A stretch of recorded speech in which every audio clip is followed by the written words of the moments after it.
too long. Partisanship has really taken its toll. And for 78 days, partisanship has been used as an excuse for failure, and it's unacceptable. It's gotten worse over the years, and I think when you have a situation, a financial situation like this year, it drew a lot of people into their respective corners. And that's a wrong way to do it. I think what's happened is because partisanship is such a easy excuse to take sides, I think there's your problem. I think what we need to do is step away from partisanship. I've always advanced the notion that we should look into whether or not it's a good idea for the legislature to be elected as a nonpartisan legislature. I've authored a resolution on that to advance at H.R. 34, and I'd like to see that happen. This is a great way to get started. 78 days of people talking at each other, talking past each other, no one sitting down and working together to find a common sense solution. This is my 6th year. I've voted on 5 budgets since I've been there, and I voted for. I've pressed the I button 5 times on that.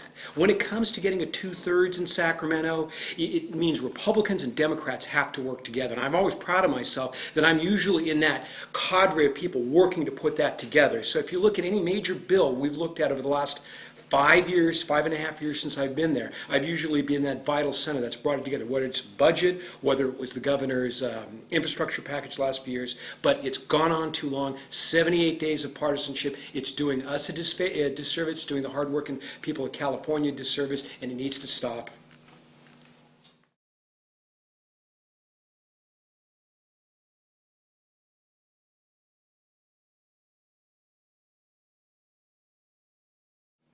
We are looking to do that. Right now, okay, when we did AB 900, one of the things that was obviously stuck out is money for the jail. We're looking at the reentry facility in the East County, and with that it puts us in a priority to get the money for the jail.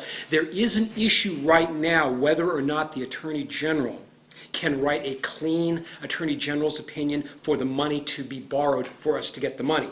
The question is not whether we get the money. We get the money. I believe we put enough pressure on the state, whether we put enough pressure on it. The question is now whether the Attorney General is going to check the little box and issue a clean Attorney General's opinion to do that. We're working with them for a resolution on it.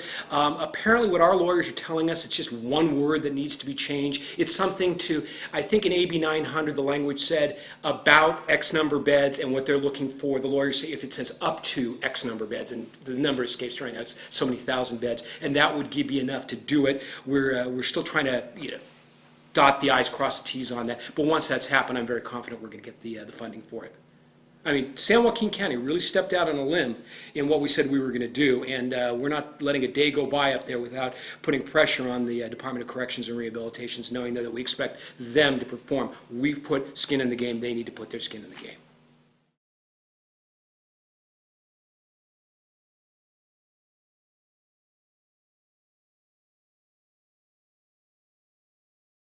No peripheral canal. I respectfully disagree with the governor. No peripheral canal. But it's not just that. You have to watch out for all the other ways they try to get around this. Now, you want to talk about a nonpartisan issue. The vast majority of the state, Republican or Democrat, LA, Orange County, Inland Empire, they want our water. They want a peripheral canal. This is something we have to be vigilant about.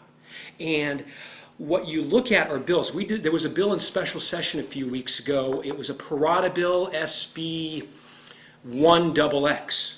And this is the one under the ostensible goal to help get money into the Delta. What it did is it diverted money that had been voted on by the people of California for Delta restoration, for environmental purposes, this, that, and the other thing. And it did it in such an insidious way that it really enhances and promotes the peripheral canal.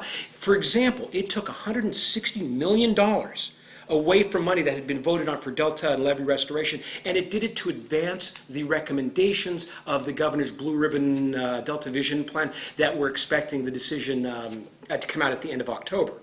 Well, they've been running around the entire area doing these public hearings and virtually saying that they're going to do a peripheral canal. When they come out with those recommendations, we have the state through this 2X is going to come through and fund $160 million to get that going.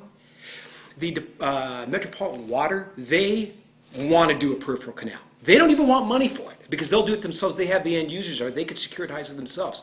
That's what we have to watch out with. It's a thing we have to be careful of. We have to be careful of those. We have to be careful of those folks under the guise of working together and doing what's right for the state of California, basically throwing San Joaquin County under the bus. And it's Republicans and Democrats, and I have to respectfully dissent. And something I've always said when about partisanship in Sacramento, if you get elected as a Republican and all you do is go to Sacramento and do the Republican Party line, all you're doing is helping Orange County. If you get elected as a Democrat and all you do and go to Sacramento and do the Democrat Party line, all you're doing is helping Los Angeles County. That's where the bulk of the people are. I didn't get elected by anybody in Los Angeles or Orange County. So I have to stand up to this and say no.